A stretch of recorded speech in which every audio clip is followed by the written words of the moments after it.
वर्ष का 26वां इतवार। पहला पाठ नबी आमोस का ग्रंथ, अध्याय 6, पद संख्या 1 और 4 से 7। भोग विलास करने वालों को निर्वासित किया जाएगा। सर्वशक्तिमान प्रभु यह कहता है, धिक्कार उन लोगों को जो सियोन में भोग विलास का जीवन बिताते हैं। धिक्कार उन्हें जो समारिया के पर्वत पर अपने को सुरक्षित समझते हैं। वे हाथी दांत के पलंगों पर सोते और आराम कुर्सियों पर पैर फैलाए पड़े रहते हैं। वे झुंड के मेमने और गौशाले के बछड़े चट कर जाते हैं।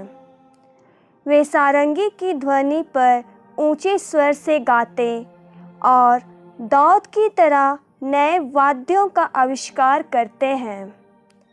वे प्याले पर प्याला मदिरा पीते और उत्तम सुगंधित तेल से अपने शरीर का विलेपन करते हैं, किंतु उन्हें यूसुफ के विनाश की चिंता नहीं है। इसलिए उन्हें सबसे पहले निर्वासित किया जाएगा और उनके भोग विलास का अंत हो जाएगा। प्रभु की वाणी। ईश्वर को धन्यवाद। दूसरा पाठ तिमिथी के नाम संत पौलुस का पहला पत्र, अध्याय 6, पद संख्या 11 से 16। प्रभु की अभिव्यक्ति के दिन तक अपना धर्म निष्कलंक तथा निर्दोष बनाए रखो। ईश्वर के सेवक होने के नाते तुम धार्मिकता, भक्ति, विश्वास, प्रेम, धैर्य तथा विनम्रता की साधना करो। विश्वास के लिए निरंतर संघर्ष करते रहो और उस अनंत जीवन पर अधिकार प्राप्त करो जिसके लिए तुम बुलाए गए हो और जिसके विषय में तुमने बहुतों से लोगों के सामने अपने विश्वास का उत्तम साक्ष्य दिया है। ईश्वर के सामने जो सबको जीवन प्रदान करता है और यीशु मसीह के सामने जिन्होंने पोंतियुस पिलातुस के सम्मुख अपना उत्तम साक्ष्य दिया है, मैं तुमको यह आदेश देता हूँ कि हमारा प्रभु यीशु मसीह की अभिव्यक्ति के दिन तक अपना धर्म निष्कलंक तथा निर्दोष बनाए रखो। यह अभिव्यक्ति यथा समय परम धन्य तथा एकमात्र अधीश्वर के द्वारा ही हो जाएगी। वह राजाओं का राजा और प्रभुओं का प्रभु है, जो अमरता का एकमात्र स्रोत है, जो अगम्य ज्योति में निवास करता है, जिसे ना तो किसी मनुष्य ने कभी देखा है और ना कोई देख सकता है। उसे सम्मान तथा अनंत काल तक बना रहने वाला सामर्थ्य प्रभु की वाणी है। ईश्वर को धन्यवाद।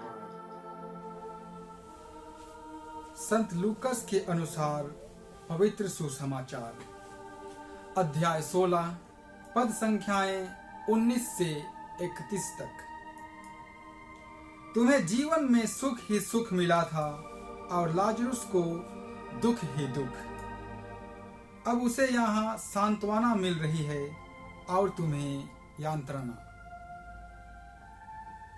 यीशु ने फरीसियों से कहा, एक अमीर था जो बैगनी वस्त्र और मलमल पहनकर प्रतिदिन दावत उड़ाया करता था। उसके फाटक पर लाजरुस नामक कंगाल पड़ा रहता था, जिसका शरीर फोड़ों से भरा था। वह अमीर की मेज की जूठन से अपनी भूख मिटाने के लिए तरसता था और कुत्ते आकर उसके फोड़े चाटा करते थे। वह कंगाल एक दिन मर गया और स्वर्गदूतों ने उसे लेकर इब्राहिम की गोद में रख दिया। अमीर भी मरा और दफनाया गया। उसे अधोलोक में यातनाएं सहते हुए अपनी आंखें ऊपर उठाकर दूर ही से इब्राहिम को देखा और उसकी गोद में लाजरुस को भी। उसने पुकार कर कहा, पिता इब्राहिम, मुझ पर दया कीजिए और लाजरुस को भेजिए, जिससे वह अपनी उंगली का सीरा पानी में भिगोकर मेरी जीभ ठंडी करे, क्योंकि मैं इस ज्वाला में तड़प रहा हूं। इब्राहिम ने उससे कहा, बेटा, याद करो कि तुम्हें जीवन में सुख ही सुख मिला था और लाजरुस को दुख ही दुख। अब उसे यहाँ सांत्वना मिल रही है और तुम्हें यंत्रणा। इसके अतिरिक्त हमारे और तुम्हारे बीच एक भारी गर्त अवस्थित है। इसलिए यदि कोई तुम्हारे पास जाना भी चाहे तो वह नहीं जा सकता और कोई भी वहां से इस पार नहीं आ सकता।